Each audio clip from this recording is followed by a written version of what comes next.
અમે આંતરરાષ્ટ્રીય હિન્દુ પરિષદ રાષ્ટ્રીય બજરંગ દળ વતી આજરોજ વડોદરા જિલ્લા મહાનગર અને વડોદરા જિલ્લા ગ્રામ્ય વતી કલેક્ટરમાં આવેદનપત્ર આપવામાં આવ્યું છે। એનો વિષય છે બાંગ્લાદેશમાં થઈ રહેલા હિન્દુઓ પર અત્યાચાર, હિન્દુઓની હત્યા તેમજ હિન્દુઓના જે ઘરફોડ લૂંટફાટ થઈ રહી છે એના વિરોધમાં ભારત સરકારને અમે કહીએ છીએ કે ભારત સરકાર તેના વિરુદ્ધમાં કડક પગલાં લે અને ત્યાંને હિન્દુઓને સુરક્ષિત કરે અને સાથે સાથે જે શેખ હસીનાને અહીંયા ભારતમાં સાચવી છે એને ત્યાં છોડી દેવી જોઈએ। આપણી જવાબદારી છે, ભારતની જે હિન્દુવાદી સરકાર છે તેની જવાબદારી છે હિન્દુઓને સાચવવા અને મુસ્લિમોને સાચવવાની જરૂર નથી। એટલે હિન્દુઓને સુરક્ષિત કરે અને અહીં રહેલા જે રોહિંગ્યા છે તેઓને તે બાંગ્લાદેશ મોકલે અને બાંગ્લાદેશમાં રહેલા જે હિન્દુઓ છે એને ભારત પરત લાવે અને ભારતની નાગરિકત્વ આપે એવી અમારી માંગ છે।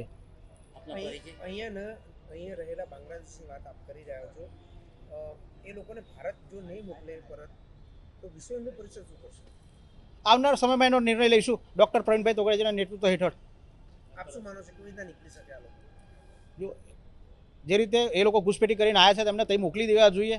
ઘણા બધા રસ્તાઓ છે અલગ રીતે મોકલવા માટે, પણ આ જો નહીં રોકવામાં તો એનું ગંભીર પરિણામો પણ આવી શકે છે આવનાર સમયમાં। એટલે એની તકેદારીના ભાગરૂપે સરકારે ચેતવું જોઈએ।